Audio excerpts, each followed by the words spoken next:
জীবনের প্রতিটি মোড়ে সমস্যা দেখা দেয় এবং সমস্যা গেলেই অন্য সমস্যা চলে আসে।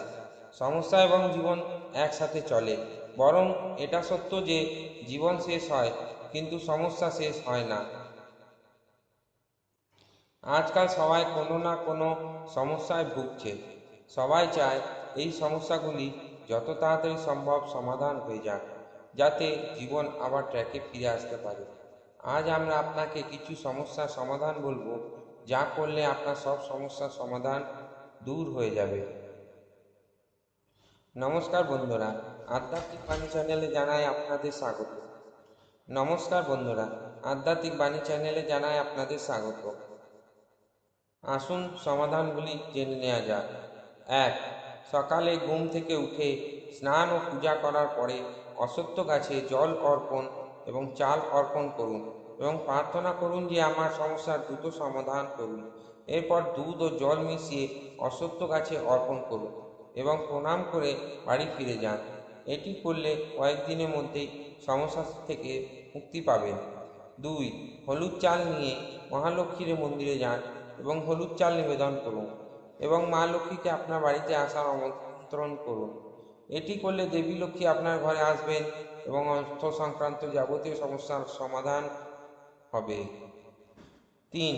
শনিবার অশ্বত্থ গাছে জল অর্পণ করে আপনার সমস্যা বলুন। এতে করে ভগবান বাসুদেব আপনার সমস্যার সমাধান করবেন। তবে আপনাকে প্রতি শনিবার এই প্রক্রিয়াটি করতে হবে। 4. দক্ষিণমুখী হনুমান মন্দিরে যান এবং আপনার সমস্যা বলুন এবং একটি ভারী পাথর সেখানে রাখুন। সমস্যা সমাধান হলে সেই পাথরে ওজনের সমান প্রসাদ নিবেদন করুন। 5. আপনি যদি পরিবার, অর্থ, চাকরি বা ব্যবসা সংক্রান্ত কোনো সমস্যায় অস্থির হয়ে যান, তবে আপনার সমস্যাগুলি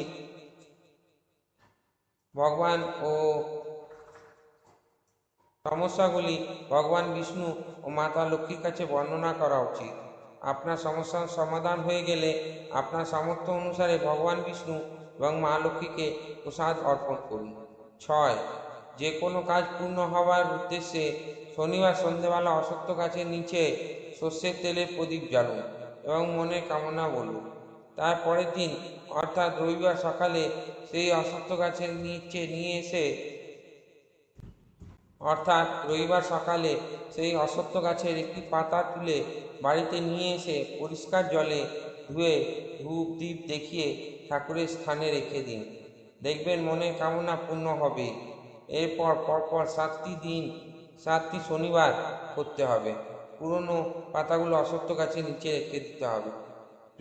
প্রিয় বন্ধুরা, ঈশ্বরের কাছে প্রার্থনা করি তিনি আপনার সব সমস্যার সমাধান করুন। ভিডিও দেখার জন্য অসংখ্য ধন্যবাদ। ভালো থাকবেন।